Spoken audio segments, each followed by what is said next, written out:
नमस्कार दोस्तों, आपका हमारे YouTube चैनल पर स्वागत है। आज हम एक कहानी सुनेंगे जिसका नाम है सच क्या। तो आइए कहानी को सुनते हैं और कुछ समझने की कोशिश करते हैं। यह काफ़ी पुरानी कहानी है। जनक नाम के एक मशहूर राजा हुए करते थे। वे शुरू से ही धर्म के बहुत बड़े खोजी थे। सो दिन भर दरबार में धर्म चर्चा आयोजित किया करते थे। एक रात उन्होंने बड़ा ही विचित्र सपना देखा। उन्होंने देखा कि एक शक्तिशाली राजा ने उनके राज्य पे हमला कर दिया और पूरा राज्य तहस नहस कर दिया। यहाँ तक कि उन्हें जान बचाने हेतु दूर जंगलों में भाग जाना पड़ा। अब अकेली जान, घना जंगल, युद्ध और भागदौड़ की थकान, हार की मायूसी और उस पर भूख। अब इस घने जंगल में मिले क्या? कई दिन इस तरह बीतने के बाद एक दिन उनके हाल पे तरस खाकर एक राहगीर ने उन्हें एक रोटी दी। अभी वे एक पेड़ के नीचे बैठकर रोटी खाने को ही थे कि एक विशाल कौवा झपट्टा मार रोटी ले गया। यह देख जनक चीख पड़े और चीखते ही उनकी नींद उड़ गई। नींद उड़ते ही उन्होंने अपने को अपने ही राजमहल के बिस्तर पर पसीने से लथपथ पाया।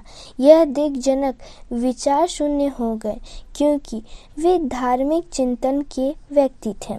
सो उनके सोच की सुई यहाँ अटक गई कि सपना देख रहा था तब मैं पड़ा तो अपने बिस्तर पर ही था, लेकिन मन पूरी तरह जंगलों में भटक रहा था।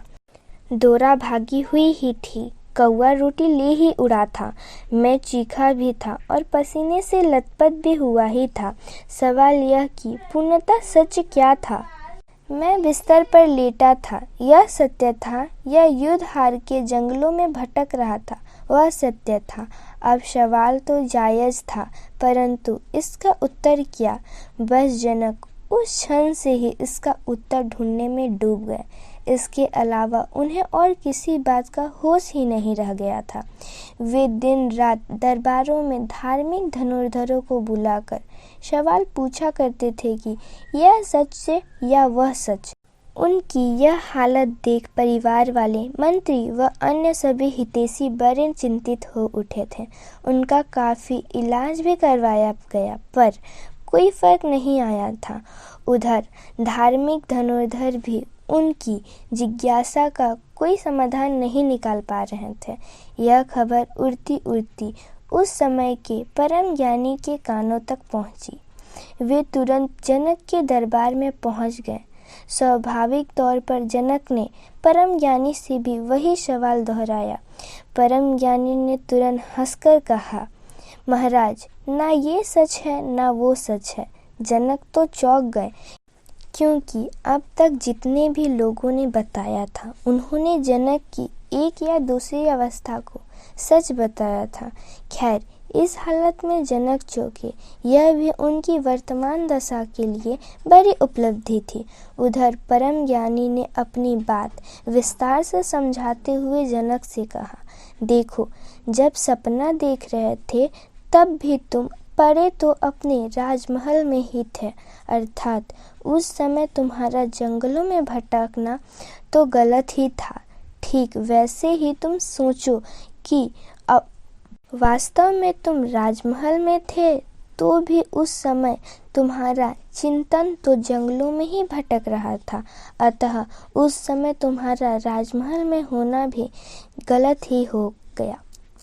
जनक को बात तो समझ में आ गई, लेकिन फिर उनकी जिज्ञासा ने एक नई उड़ान पकड़ी। उन्होंने परम ज्ञानी से हाथों हाथ पूछा, तो फिर सत्य क्या है? परम ज्ञानी बोले, सत्य तुम्हारा दृष्टा है, जो यह दोनों घटना देख रहा था। उसे इन दोनों में से किसी से कोई मतलब नहीं था। जनक की तो यह सुनते ही आंखें खुल गई। उन्हें तो जैसे जीवन की दिशा ही मिल गई। अब तो उन्होंने जीवन का एक ही मकसद बना लिया था कि चाहे जो हो, मृत्यु पूर्व दृष्टा का एहसास करना ही है। खैर, बाद में परम ज्ञानी ने एक गुरु की तरह जनक को उनकी दृष्टा में स्थिर भी किया।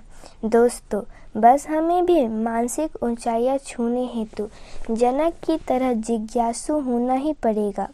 पूरा न सही परंतु धीरे धीरे कर अपने दृष्टा होने का एहसास जगाना ही पड़ेगा।